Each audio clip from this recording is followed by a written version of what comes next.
নমস্কার বন্ধুরা, আমার চ্যানেল সুমিতার পাকশালা অ্যান্ড দিনলিপিতে আপনাদের স্বাগত জানাই। আজ আমি তৈরি করছি পমফ্রেট মাছের ঝাল। টমেটো, পেঁয়াজ, রসুন, ধনেপাতা, কাঁচা লঙ্কা সব কিছু দিয়ে পমফ্রেট মাছের ঝাল। এখানে দুটো পমফ্রেট মাছ নিয়েছি, আর এই পমফ্রেট মাছগুলোকে একটু করে চিড়ে দিয়েছি যাতে খুব ভালোভাবে মশলার মধ্যে ঢোকে। আর এর মধ্যে এখন দিয়ে দিচ্ছি নুন, হলুদ আর একটু গোলমরিচ গুঁড়ো দিয়ে সুন্দর করে মাছটাকে মেখে নিচ্ছি। আরো একটা জিনিস দেবো, সেটা হচ্ছে একটু ভিনিগার। একটু ভিনিগার দিয়ে এর সঙ্গে মিশিয়ে দিলাম, সুন্দর করে একটু মেখে রাখলাম। মিনিট 10-15 একটু মেখে রাখছি, তারপর মাছগুলোকে সুন্দর করে ভেজে নিচ্ছি। কড়ার মধ্যে সর্ষের তেল দিয়ে দিয়েছি, তেল গরম হয়ে যাচ্ছে। এবার মাছগুলোকে খুব সুন্দরভাবে ভেজে নেব।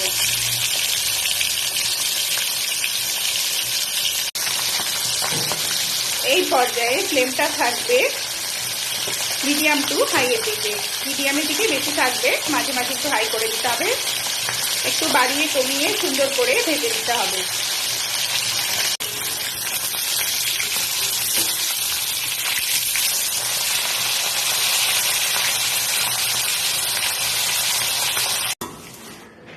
এখানে নিয়ে নিয়েছি একটু ক্যাপসিকাম, রসুন, পেঁয়াজ আর কাঁচা লঙ্কা, সব এই মিক্সার গ্রাইন্ডারের জারের মধ্যে দিয়ে দিচ্ছি, দিয়ে সামান্য একটু ঘুরিয়ে নিচ্ছি।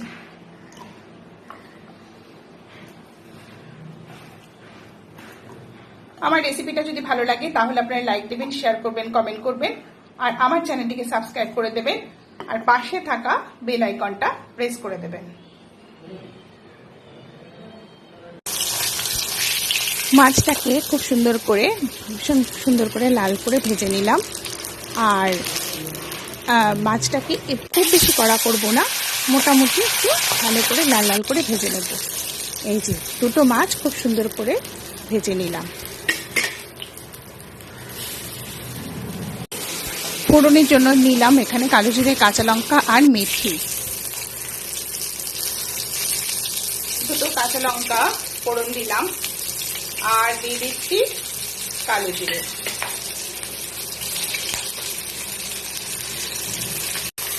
আর এর মধ্যে দিয়ে দিচ্ছি মেথি। মেথিটা যদি ডিরেক্ট দেওয়া হয় তাহলে কি হয়, ওর তিতো ভাব আসতে পারে। ওই জন্য ছাঁকির মধ্যে করে দিলে যখন ভাজা ভাজা হয়ে গেল, ফ্লেভারটা চলে আসলো, ব্যাস এবার তুলে নিলে আর গন্ধটা সুন্দর আসবে, অথচ তিতো ভাবটা আসবে না।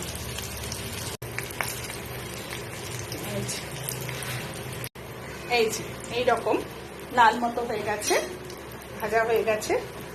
আর এইবার এর মধ্যে আমি দিয়ে দিচ্ছি যে পেঁয়াজ, রসুন আর কাঁচা লঙ্কা দিয়ে একটু ক্রাশ করে নিয়েছিলাম, তার মধ্যে ক্যাপসিকামও দিয়েছিলাম। ক্যাপসিকাম অপশনাল, নাও দিতে পারেন। সবকিছু দিয়ে একটু সুন্দর করে একটু নেড়ে নিচ্ছি। এটা ফ্লেভারটা, ক্যাপসিকামটা দিলে ফ্লেভারটা খুব সুন্দর আসে।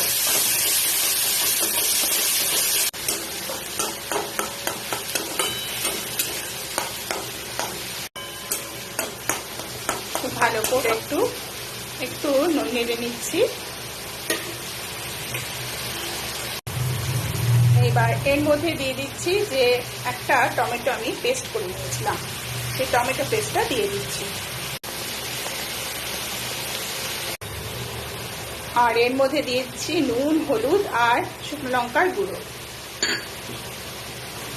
সবকিছু দিয়ে খুব ভালো করে কষে নিচ্ছি। এই পর্যায়ে ফ্লেমটা মিডিয়ামে থাকবে, দিয়ে ভালো করে কষে নেব।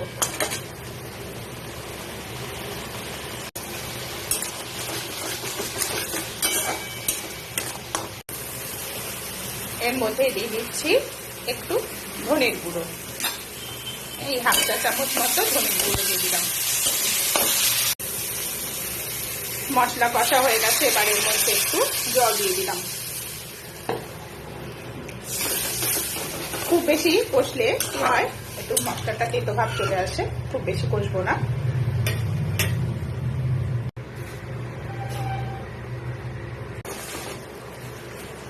সুন্দর করে ঝোল ফুটে উঠেছে। এইবার এই ভেজে রাখা মাছগুলো দিয়ে আর একটু করে ফুটিয়ে নিচ্ছি।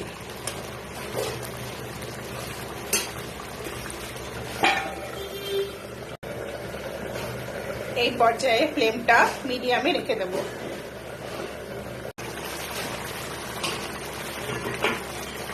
এই যে গ্রেভিটা আরো একটু শুকোবে, মাছগুলোকে একটু উল্টে পাল্টে দিচ্ছি।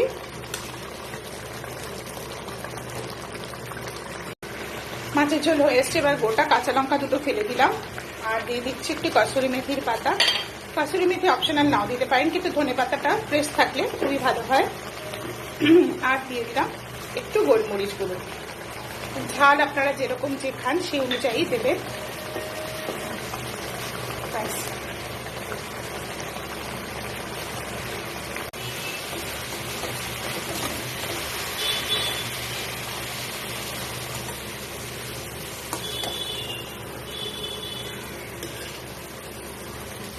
আমার আজকের রেসিপি পমফ্রেট মাছের ঝাল তৈরি হয়ে গেছে।